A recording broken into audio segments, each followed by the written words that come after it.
Coming up on the pod, upticks for NBA All-Star Weekend, plus a look ahead to the Paris Olympics, and Apple TV Plus MLS lead voice Taylor Twellman revisits his epic rant.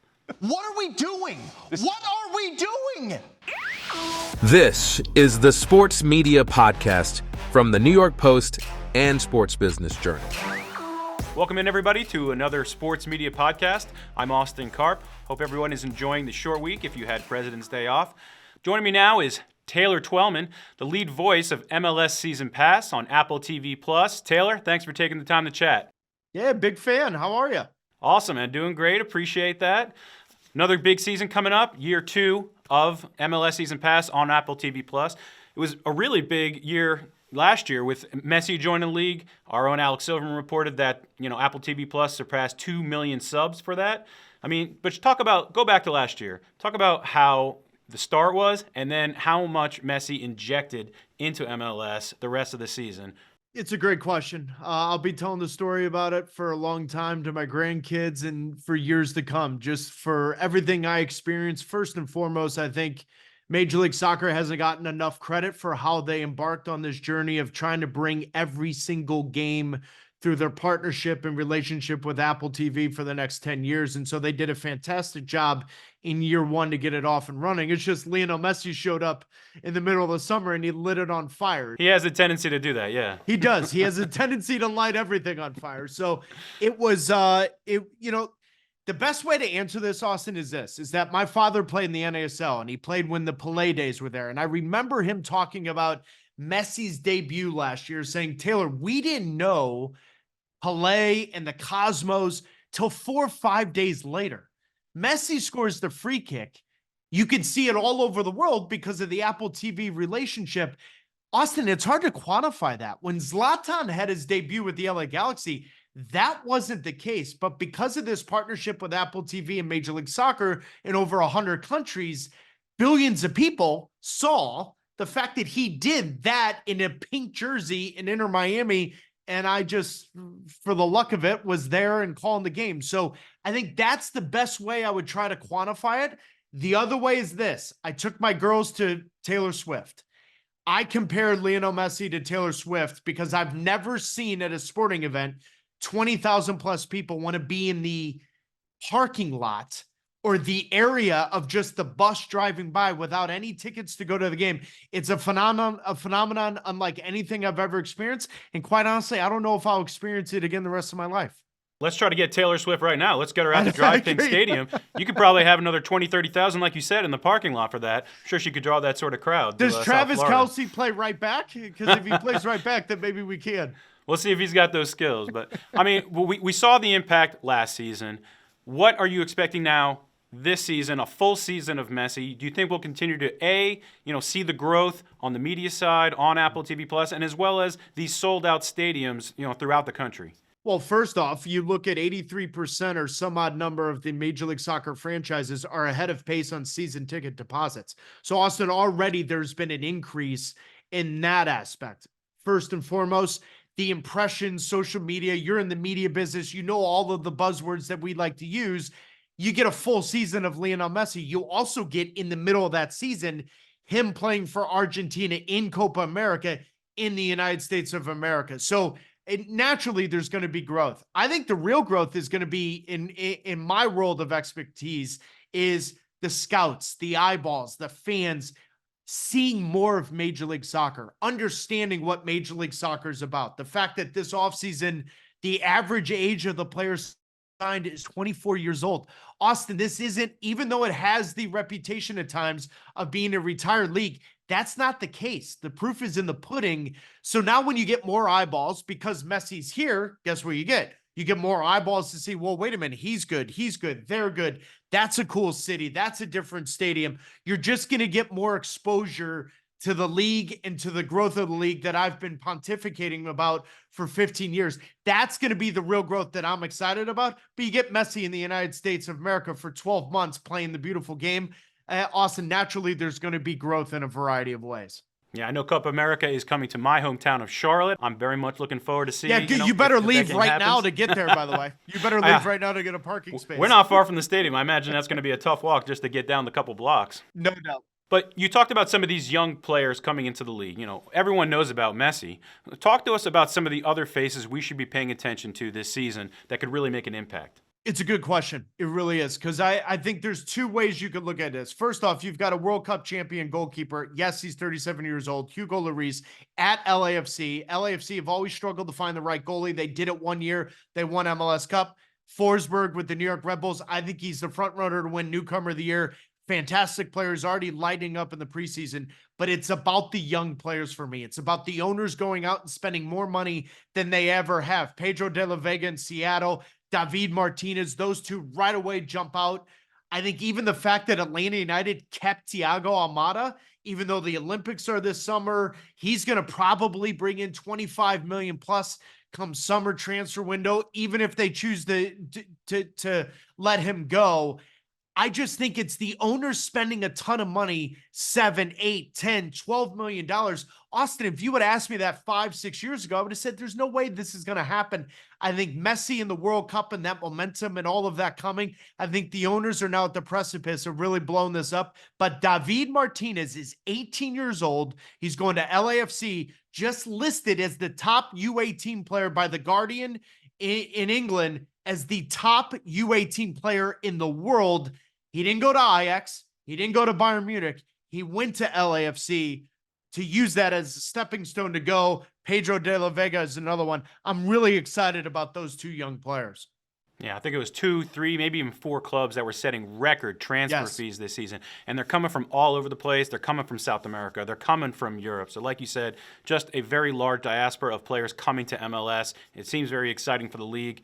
You know, one thing I want to talk about is the Leagues Cup. Second year this year. How big do you think that tournament can get? And also, like, what can it do for the larger exposure for MLS? Well, one, you're tapping into the Liga MX fan that is in the United States, right? And so when you look at television audiences for the last 20, 25 years, Mexico's dominated that. Now, all of a sudden, you've got this natural synergy because of the World Cup coming here in 26. Listen, I'm on the record. I'll stay on the record. I didn't expect Leagues Cup to be what it was last year. I just didn't. I thought both seasons, both leagues stopping in the middle of the year. I don't know how it's going to work. I think there was a competitiveness. There was a natural raw energy of U.S. versus Mexico, that rivalry energy that we've loved in this country for a long time. Austin, it outkicked its coverage. And everyone listening to this is going to say, well, that's because Messi showed up. I don't know if that's 100% true. And let me rephrase that. I don't believe he deserves 100% the credit. Because when you talk to the other teams that never played Messi, never saw Inter Miami, they were still into it. The Liga MX teams that were here, they were still into it. I think because of MLS and their dominance in the tournament last season, I think it's going to be more competitive from the Mexican clubs. I don't know how big it can get because it already outperformed my expectation in year one. I'm actually very intrigued.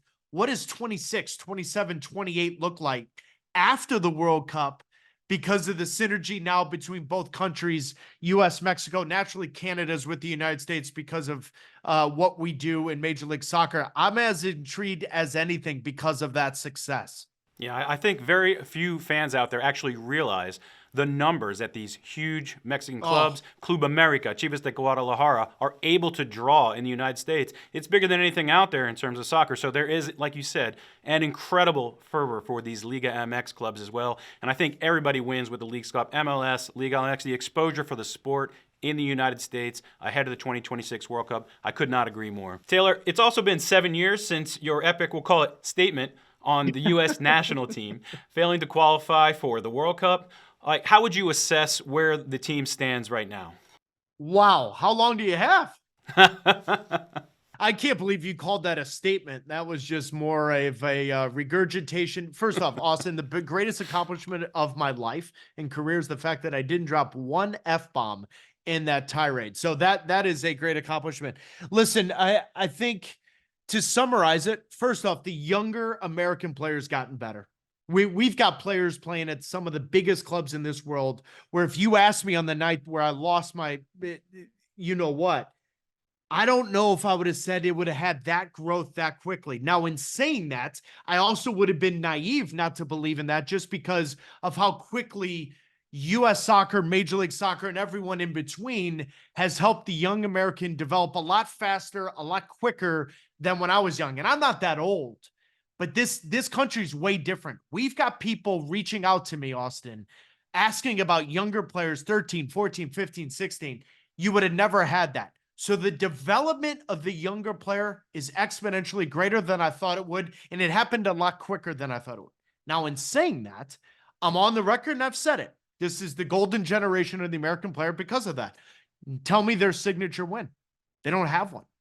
And I think this summer is the most important summer to rebuild some of that momentum from 22 because of what happened with the team, inside the team, between players and managers and Greg Berhalter and Giovanni Reyna and everyone else. There's a negative air around the team. That's not even an opinion. That's a fact. And the only way to get rid of that is to give the fans something they want. The fan that's curious about these young American players that are being developed all over the world. You've got to be very good in Copa America. You've got to have some signature wins. Otherwise, you're now less than 2 years away from the World Cup. Austin, Greg Berhalter's name's going to be is going to be brought up that he should be let go. That's just because people were shocked he got brought back. They need to have a big summer. I'm on it. I'm going to say on it. They've got to have a massive summer, and this summer has to be some signature wins in Copa America, which is, in my opinion, the hardest confederation in the world is South America. If you can compete in that tournament, which, by the way, is in your own backyard, it's a good indication of what the World Cup's going to be in 26. They've got to have some big wins this summer. Otherwise, you're going to call me back. I'm going to be on this show and this podcast again, and you're going to ask me, now what do you think? And that's going to be, I would say, less polite. Well, you heard it here. Statement win needed by the men's national team Yes, this summer they at do. Copa America. You know, Taylor, we'll get you out of here on this. 2024 MLS season starts tonight in Miami. What's the biggest MLS media story you're going to be following this season? It's Inter Miami and Lionel Messi. And the biggest reason why is the four amigos. You've got Alba, Busquets, Suarez, and Messi. They're all coming together for the last dance because this is more than likely the last time Suarez will be able to play.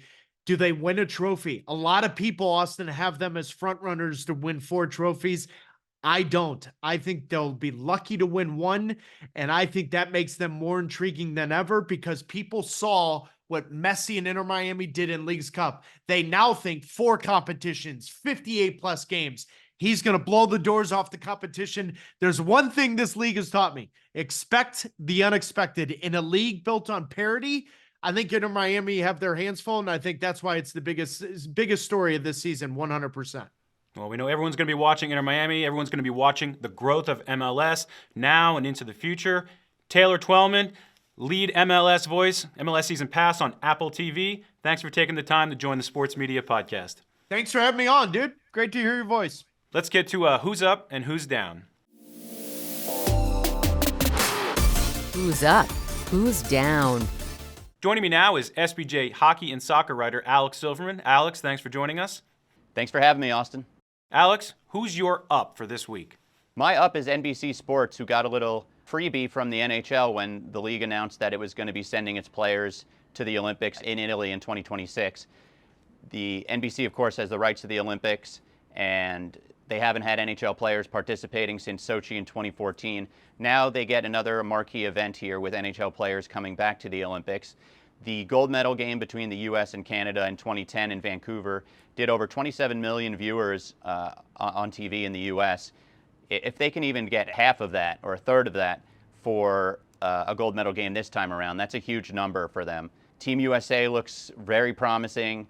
If the U.S. can make a run, this is really good news for NBC. Yeah, that 2010 gold medal game, USA, Canada, I remember watching that live. Really electric event. Obviously, the media landscape is a little different now. Good luck getting 27 million viewers anywhere. But if they can draw a really strong number, I do think that that portends well for NBC, particularly not just in 2026, but in 2030, if those games land back in the United States, that would line up really well for them. My up, also in hockey, it's the Stadium Series game, particularly this weekend, the doubleheader that they had at MetLife Stadium.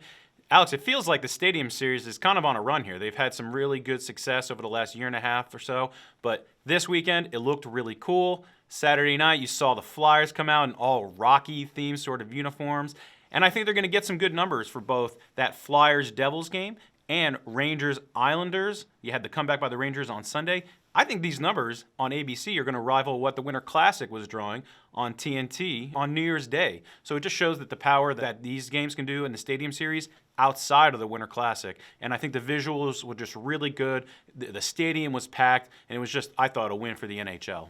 Yeah, definitely. And I think if you look at the Stadium Series game that they announced for next year with the Columbus Blue Jackets hosting the Detroit Red Wings at the Horseshoe Ohio Stadium, on paper, Columbus Blue Jackets, not much of a draw. But if they can lean into the Ohio State-Michigan rivalry, which is obviously, one of the most popular rivalries in sports, the NHL might be able to draft off of that and get a good number for that. And it's just going to be a spectacle with, over 100,000 people in that stadium. Yeah, my who's down is Kenny Smith for those comments that he made immediately after Sabrina Ionescu taking on Steph Curry in that little three-point contest that they did on Saturday night. They have a smaller ball, don't they? She shot it down. WNBA ball. WNBA ball is smaller. She shot with the WNBA Yeah, but ball. she should have shot from the line. There's a women's tee in golf and there's a men's tee for a reason. No. She a shooter shoot. Isn't that what you said? Yeah, but they shoot from where they shoot from. Thank you. No. Sabrina, Good job, Sabrina. No, but Don't let any man put boundaries on you like Kenny. well, then give him a regular ball then. Don't let give him the any same man ball. put boundaries on you. Give him a regular ball then. It was incredibly good TV. It was an incredibly good moment. And the comments were just unnecessary. I don't think that he had any malice or anything like that. But, saying that she should have shot from the WNBA three-point line. And Reggie Miller was trying to bail him out. I was watching it live, and it just seemed cringeworthy and unnecessary in the moment. I think he's a great studio analyst and has been for a long, long time. Just a misstep during this particular event. And he also had a chance to kind of, walk it back a little bit on the Stephen A. Smith show on Monday and double down on the comments. And I just feel like it was a chance to give him a culp and be like, you know what, I talked more than I should have this time. So that's why he's my down this week. Alex, who's your down? My who's down are both MLS and U.S. Soccer for the ongoing dispute they're having over the U.S. Open Cup. This event should be a selling point for both of these organizations. It's the longest running open soccer competition in the U.S. and one of the oldest in the world, in fact. And instead of, promoting this event and using it to sell the sport, they are, squabbling over whether MLS teams are participating, the money in terms of the economics of hosting these games. It's a bad look for both sides, and it's unfortunate that this event that is an important part of the soccer calendar to many fans has become sort of a political football here. Yeah, like you said, a lot of history there, and it feels like they really could make something more out of this event and build it up. I mean, it's never going to be the FA Cup, but there is a long history there, and both sides just couldn't get together to really try to make it work. Curious to see what the future is of the U.S. Open Cup. Alex, let's stick with soccer. We have the MLS season kicking off tonight. You have Messi and Inter Miami hosting Real Salt Lake down in South Florida. Let's talk a little bit about, some news that you reported last week. MLS Season Pass on Apple TV Plus hit nearly 2 million subs by the end of last season. It's a pretty big number. Yeah, in fact, I almost made MLS my who's up for these subscriber numbers. They had more than 2 million subscribers at the end of last season. Obviously, right now they're trying to renew as many of those as possible and bring in new subscribers. But this is a really good start, especially when you consider that before Lionel Messi joined the league last year, they were under 1 million subscribers. So more than 2x during the latter half of the season. It's also great news for Messi, of course, because as part of his agreement with Apple, he gets a cut of international subscription revenue. He's directly benefiting from the attention that he's bringing to the league globally. It's worth noting that these numbers do include folks that were promotional subscribers, people who signed up throughout the season at prorated amounts, but it's really just it's a good start for MLS. There were a lot of questions early in the year last year about whether this service was gaining any traction, and I think that this figure shows that it is. Now, Don Garber did tell us that the league is not yet at its revenue sharing threshold. Just for a little bit of background, the league has a $250 million a year agreement with Apple, but they can get additional revenue on top of that if they surpass a certain threshold of subscriptions. They haven't gotten there yet.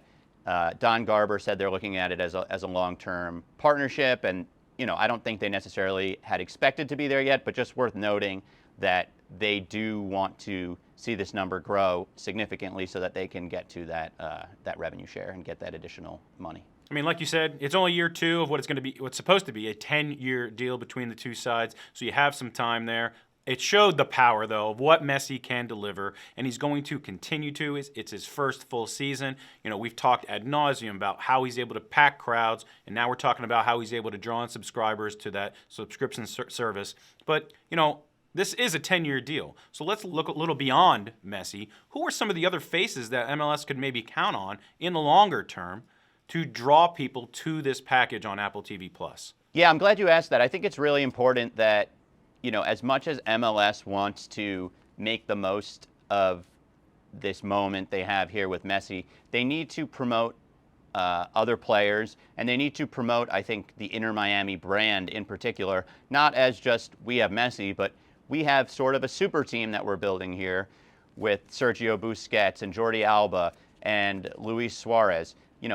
When the Heat in the NBA, for example, had their big three, obviously you could have just focused on LeBron James, but they focused on it as a big three with Dwayne Wade and Chris Bosh. Similarly now, I think it's important for them to kind of lean into that whole Miami team, especially when you consider that, Messi has had some concerns with his health that have kept him out of some games in the preseason.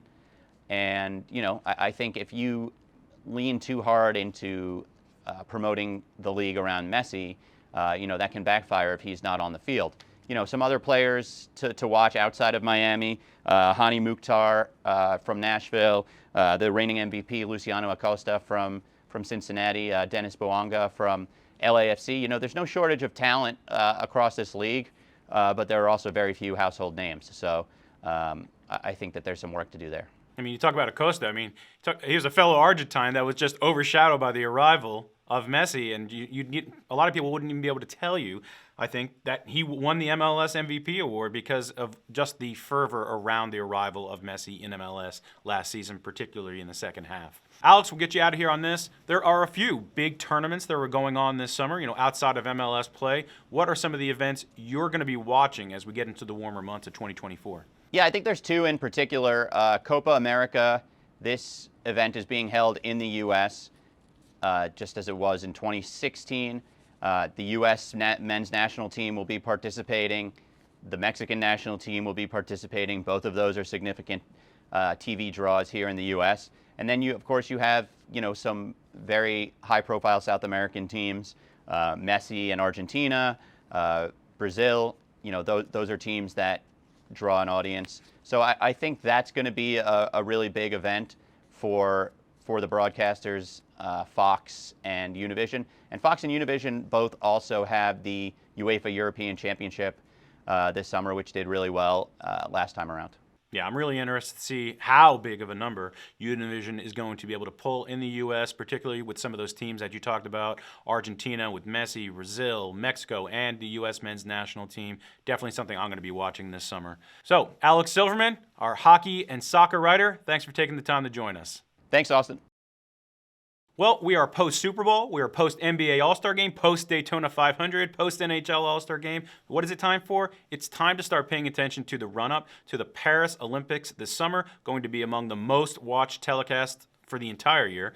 Joining us to talk about it is SBJ's Olympic writer, Rachel Axon. Rachel, thanks for joining us. Thanks so much for having me. So, in your eyes, what are some of the biggest media issues that people should be paying attention to in the run-up to Paris? I think this is a really interesting Olympics. The comparison that's been made as I've been talking to folks is, the biggest one since London, and the expectations for Paris are massive. I think there's a lot of questions to be seen, especially where NBC is concerned, or just viewership generally, about how this compares after several cycles of down viewership. I was in Los Angeles back in November. They do a big promo shoot where they collect massive amounts of content on Olympic and Paralympic hopefuls. And they're really talking about making this a flame to flame thing, right? Like if this is something that people only have in their consciousness every 2 or 4 years, that they think that tends to hurt it. And so seeing a lot of, even watching other sporting events, right? Looking at NFL games on Peacock, and you're seeing promotions for Paris 2024, keeping that in the public consciousness. The Xfinity has partnered with Team USA, and they're doing a storytelling platform on it's called Making Team USA. And it's really focusing on that journey from these athletes who invest, their lives and all this time to hopefully achieve that goal of just, even being an Olympian or Paralympian. You've seen in the promotion a lot of, I would say, unique for NBC ways of promoting with various celebrities, Megan Thee Stallion, Peyton Manning, Lily Collins, as an Emily in Paris. So, and now Snoop Dogg will be back as part of the broadcast team. So I think that there's a lot of ways that they're trying to make this be not just 17 days in July, August, or for the Paralympics in August and September, and really have this be something that's more in the forefront of people's minds now. Well, one of the biggest ways that NBC does that before any Olympics are with the trials. I mean, Michael Phelps isn't coming through that door anymore, but we do still have some stars out there. Who could we potentially be watching at some of the bigger trials? I'm talking swimming, I'm talking track and field in the lead up to 2024 Summer Games. Well, and these are already somewhat underway. You're seeing where a lot of athletes are qualifying their spots. USATF just had the marathon trials, for instance. Separately, they have the track and field trials. Those will be in Eugene at Hayward Field, which is a pretty renowned facility, and plenty of stars to watch from that.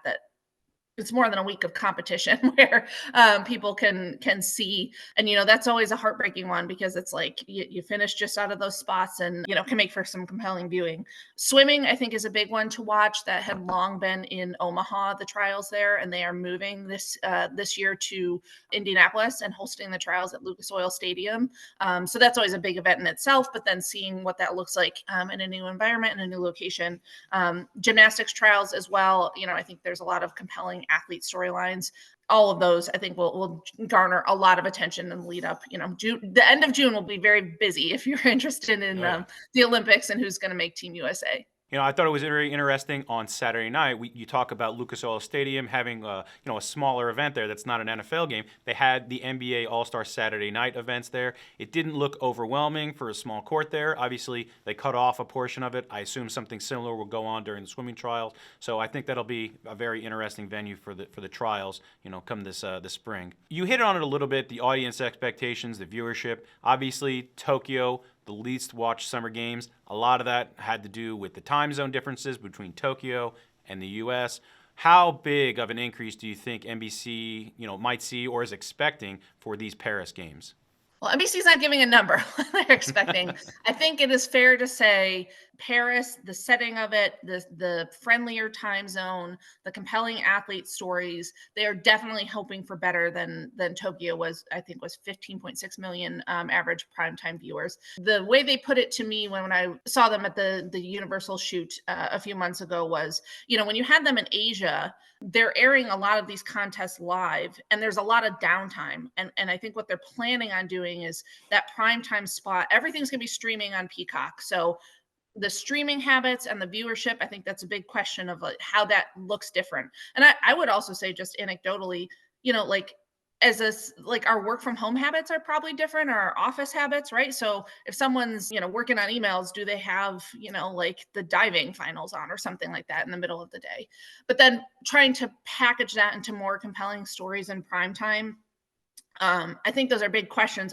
So I think the hope is up, but I don't know that the guarantee is, it will be restored to some previous level, or what gets made up streaming, other social content, things like that. Well, I know I'm going to be watching the opening ceremony. It's a very unique one, taking place on the Seine.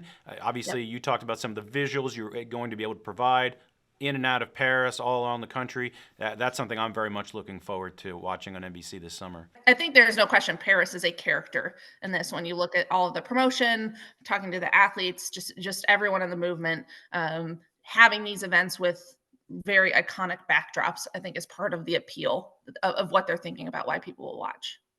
Last question for you, Rachel. Obviously, storytelling, so incredibly important to the Olympics and NBC. Who are some of the U.S. athletes that could potentially, move the needle this summer? There are a bunch. I think one of the top ones would be Simone Biles. She has not yet said for sure she is going, but everything is lining up that she will return. And given the difficulties she had with the twisties in Tokyo and being more toward the end of her career, she's still as good as she was. So I think she will be a compelling one.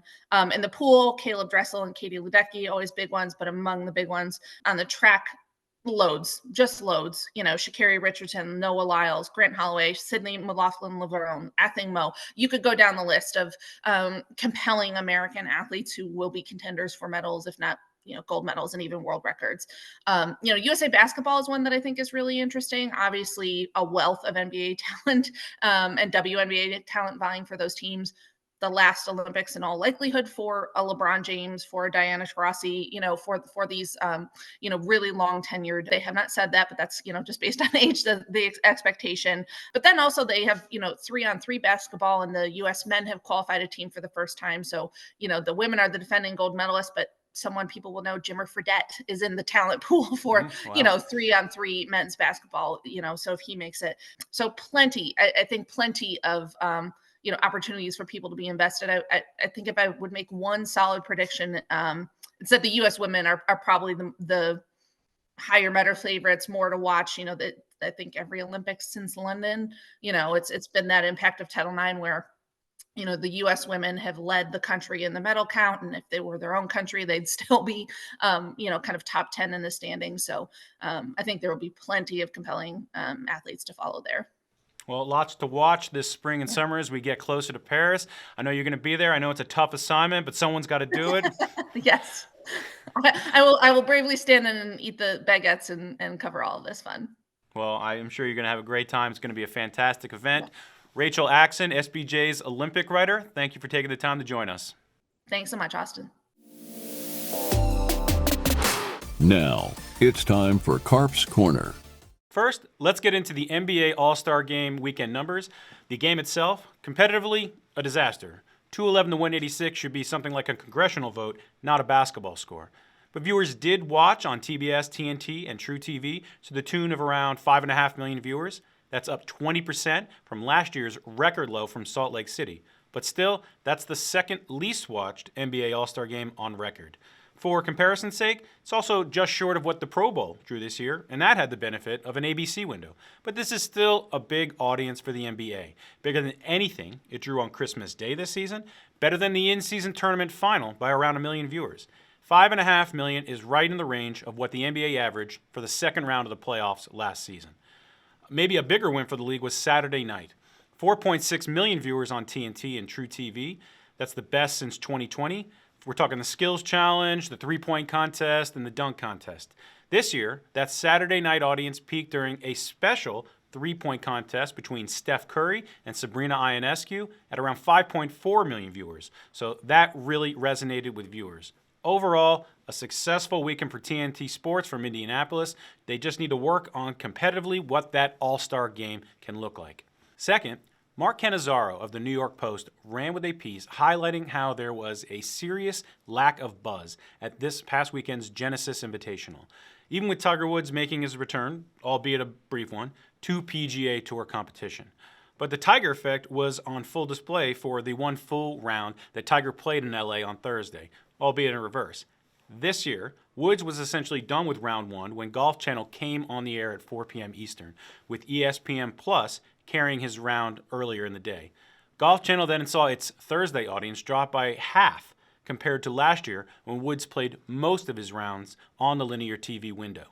Then Woods got ill Friday and had to withdraw, and that is not going to portend well for CBS and its weekend numbers, as Woods made the cut last year.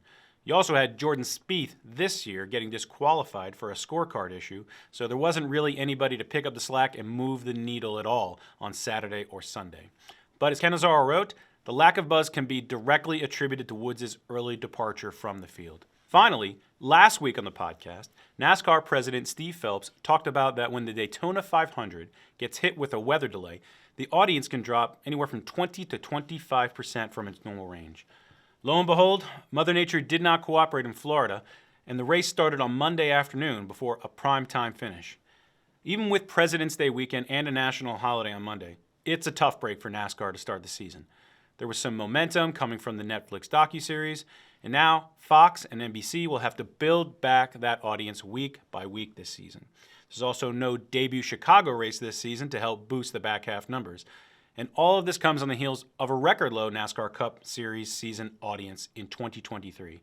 This is just how the sport works. They know that the weather is going to be involved. We're going to see what that number for the Daytona 500 looks like later today. That is it for this week's pod. Thank you to Taylor Twellman for joining. Also a shout out to SBJ's Alex Silverman and Rachel Axon for coming on the pod.